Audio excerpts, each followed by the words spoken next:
कांग्रेस का जो शाही परिवार है, उसके वारिस ने हाल में विदेश में जाकर क्या कहा है, ये आपने भी सुना होगा। वो कहते हैं, हमारे देवी देवता भगवान नहीं है। हिंदू धर्म में गांव-गांव में देवियों को, देवताओं को पूजने की परंपरा है। हम इष्ट देवों को मानने वाले लोग हैं। और ये कांग्रेस वाले कहते हैं कि देवता भगवान नहीं होते। क्या आप उनकी बातों से सहमत हैं? आप सहमत हैं? क्या ये हमारे देवताओं का अपमान है कि नहीं है? और ऐसा अपमान करने वालों को सजा मिलनी चाहिए कि नहीं मिलनी चाहिए? सजा देंगे, जी भर के सजा देंगे। कांग्रेस के लोग ऐसी बातें भूल चूक से नहीं बोलते हैं। ये सोची समझी चाल है। ये एक नक्सली सोच है।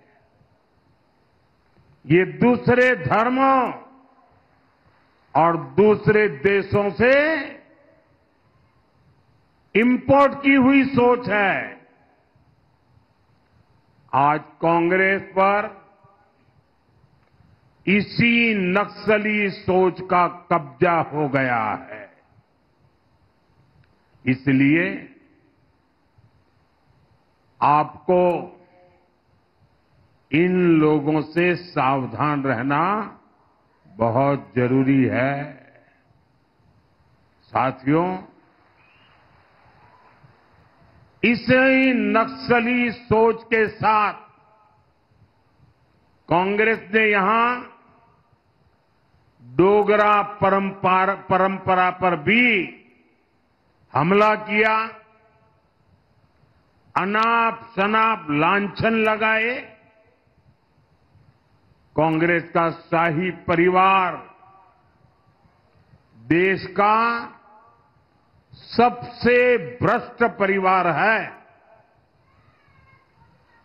ये परिवार भारत में भ्रष्टाचार की कुरीति का जन्मदाता भी है और पोषक भी है।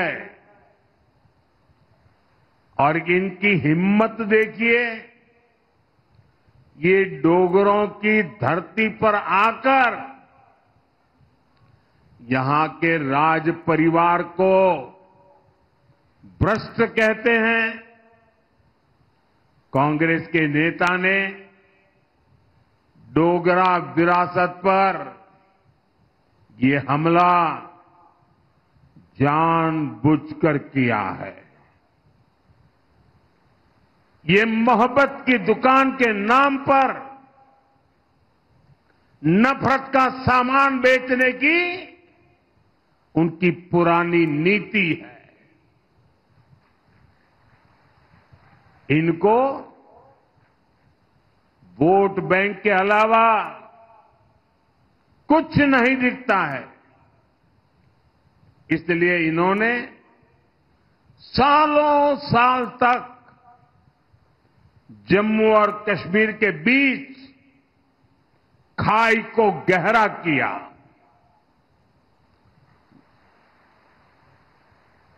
जम्मू के साथ हमेशा हमेशा भेदभाव किया, जबकि बीजेपी ने महाराजा हरि सिंह के जन्म दिवस पर छुट्टी घोषित कर इस महान विरासत को सम्मान दिया है।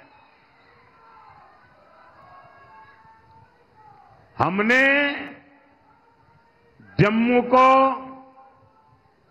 विकास की नई धारा से जोड़ा है।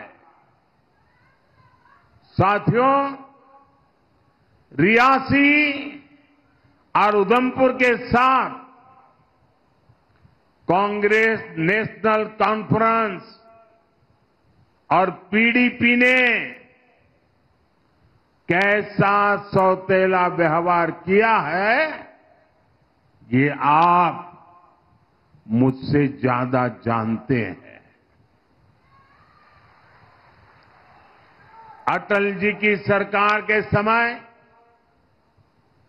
चेनाब ब्रिज स्वीकृत हुआ था, लेकिन कांग्रेस एनसी की सरकार ने इसकी फाइल को दबा दिया।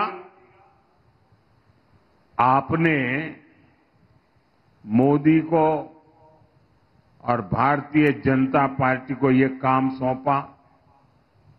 आज ये शानदार पुल सुविधा के साथ साथ आकर्षण का भी केंद्र बना हुआ है। पेरिस के जिस एफिल टावर की इतनी चर्चा होती है, जहां लोग सेल्फी खींचने जाते हैं, ये चेनाब ब्रिज उससे भी कई फीट ऊंचा है। आज दुनिया भर में हमारे खूबसूरत चेनाब ब्रिज की तस्वीरें छाई हुई है। साथियों, भाजपा कैसे काम करती है, इसके साक्षी कटरा के आप सभी लोग हैं। जब हमने देश में वंदे भारत जैसी सेमी हाई स्पीड ट्रेन चलाने का फैसला किया, तो शुरुआती ट्रेन कहां से चली? शुरुआती वंदे भारत ट्रेनों में से एक दिल्ली से कटरा के लिए चलाई गई।